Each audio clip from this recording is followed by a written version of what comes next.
Hi, I'm Liz, and this is my story, The Very Bones, which was the winner of the inaugural Queenstown Writers' Festival short story competition in 2020. The Very Bones. So she hands you the container and you paddle out. Its weight balanced between millimeters of neoprene and fiberglass. You make it past the breakers and the breakers behind, and then you push yourself to sit, bobbing on the calm. You wait some heartbeats. I'll show you. It bangs out, I'll show you. And then you wait some more. This is the calm before the after it. Breathe, after all. The lid, sucked on by a plastic ring, won't give when you pull, so you balance with one elbow, twist awkward with the other. If this was the movies, you think there'd be a portent of drums and an undercurrent of violins, and a big set would come in while you were twisting, taking you by surprise, taking the decision away. But the horizon only ripples as you start to shake. It's unrecyclable plastic that earn. You start to shake the bits of blended bone that people call ashes over to your right, where they clump and dance to the tide. You remember learning to dance, not the ballet lessons you were excused from in the church hall that smelled of chalk and sweat. The teacher took your mum aside and suggested that tap might be a better fit. It wasn't, nor was jazz. You had the surf when they had time to take you there, and other things, books, dreams. You didn't dance for years. Not at the school fundraiser featuring the principal's wife's band while the light caught particular at one girl's whirl-gig red hair. Not at the church youth club parties, not even at uni, tanked with 2-for-1 cream cocktails.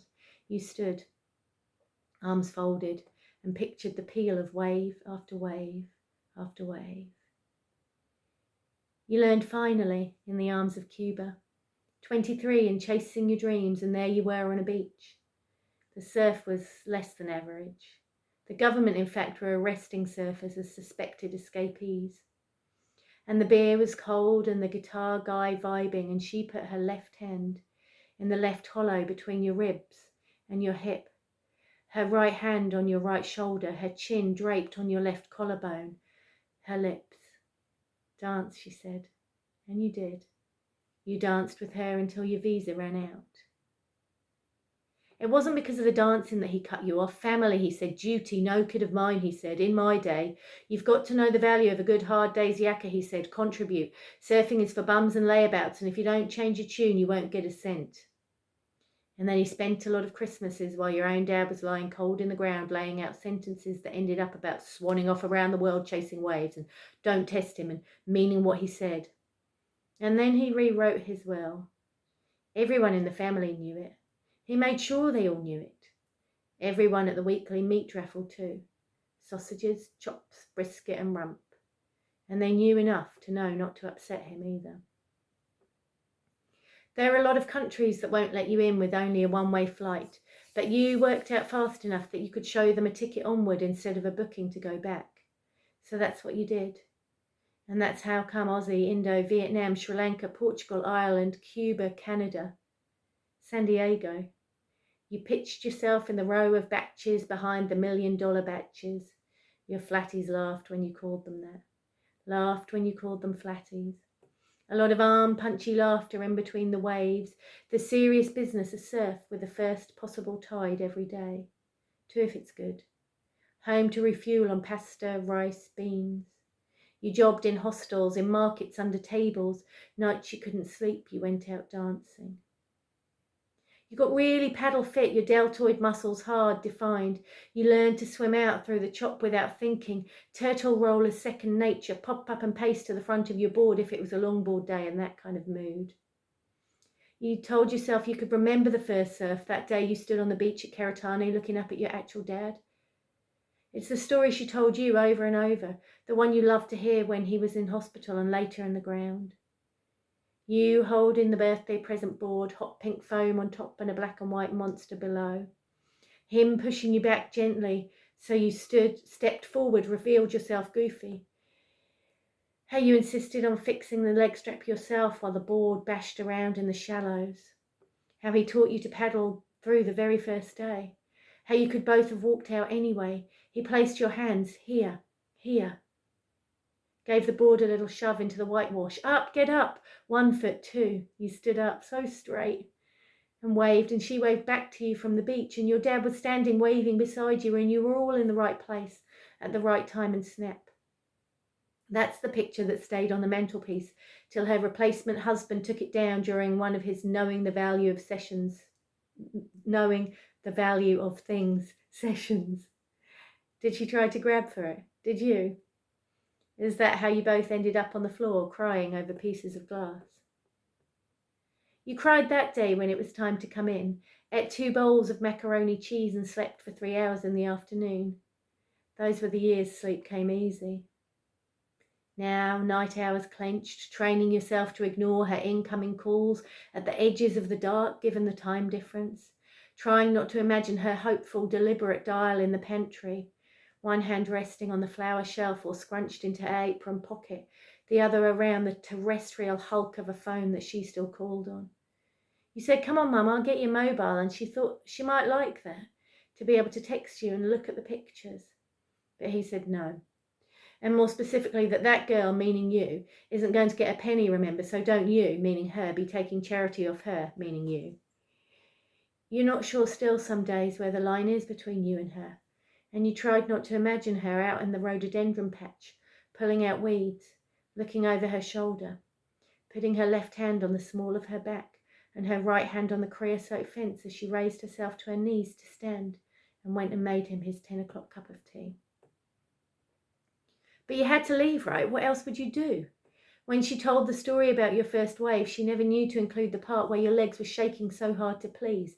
Your heart, you found it bang against a rib, and everything came into the kind of clarity that people say should be illegal, on the edge of performing and free.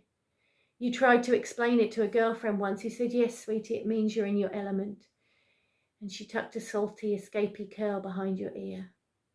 You wrote about it at university, in my element, surfing in the sublime. But your tutor wasn't wild about it, nor the rest of your class. So you filed it away with all the other things without words. When he got diagnosed, you were still in the phase of answering to her every call, just in case, no matter what time it came. Listening is free, so you did. About how she finally got him to the doctor, the gruff baby she said he was with the blood tests. He held my hand, she said. His absolute refusal to have anyone sticking anything anywhere until the PSA test came back sky high. They held hands again, she said, while the doctor told them the probable month count. So much hand-holding, it was practically public affection. And don't tell anyone, she said, but he cried, just a little. It's only a number, she said, it's only a number, but still. Will you come back? For me? Listening is free until it ties you, and you were genuinely too poor to stump up for a ticket. She offered. You refused. She said she understood. If this were the movies, or if you were a dutiful daughter, this could have been the point at which you went back for the deathbed reconciliation scene. One final Christmas where you and he broke the turkey wishbones, and there were sausages and bacon, pigs in blankets from the freezer from the raffle, and she said, "I have nothing to wish for. I have everything I want right here," to the swell of Beethoven or Whitney Houston. Instead, here she is, forward with you. As you bob with the swell, she's coming in and out of view, her hands around the rain jacket you told her she wouldn't need, her head tipped to the horizon. He lasted 10 days longer than they gave him. Doctors, what do they know? I showed them, he said. And then refused his next appointment, and the next, and the next, and the next. She moved him. It took 3 of them. You didn't ask who else did the lifting, to a bed downstairs. What you want to ask her still is if and when and how in those last times or before, did you ever wish him dead? You've been wishing his very specific and painful death since you were 13. You wonder if she helped him at the end. So it was 3 weeks after the funeral when you got a call from an unknown number. Not his lawyer, he said, a friend helping your mother with some things. He was calling to confirm, he said, that your stepfather, you clenched your fist, but didn't speak, that your stepfather left everything to your mother with the caveat that she may not further bequeath it to you in her lifetime. Is that legal, you wanted to know? It's what he wanted, the friend who wasn't a lawyer said, and he wanted you to know. When she showed up at your front door, another 4 weeks, a taxi, a plane, and another taxi later, you didn't tell her about the call, even when she handed you a large bag of cash and said, "I've transferred the rest." Just like in the movie, she said, "I've always wanted to say that." You poured off-boil water over Genmai tea bags, her favourite, and you sat in silence across the table from her tired face, her fingers interlaced on the cup, and sorry. "I'm so sorry," she said. "I don't have to stay here with you. I've made a booking in town, but I can if you want. I love the very bones of you." You wanted. You did. But also there were the flatmates to think of, and it's complicated, so she stayed in town. "That was Tuesday, and I can only stay till Saturday," she said. "I've already got a return ticket, and I want to be back for bridge. So we need to deal with this too." And that's when she took the urn out of the bottom of the bag. "I want you to take him surfing," she said. "I want you to show him." "Show him what?" is what you don't ask. And you smile. And she smiles and shrugs and holds out a container. Your feet start to pinch a little, cold. The sun shifts. You look up and you can't see her anymore. There's quite a rip, and you realise you're drifting, you and the dancing flecks of bone, out and together. But this is not the part of the movie where you get swept helpless away. This is the part where you paddle strong across the pull of the tide and towards a more strategic spot. From the side you can see the peelers all lined up. Your shoulders burn as you get into position. Muscles, skin, motion, emotion, you've got this. You've done this hundreds, maybe 1,000 times before. You take the drop. The wave takes you easy to the beach. The final crescendo swells. You look ahead. She's waving.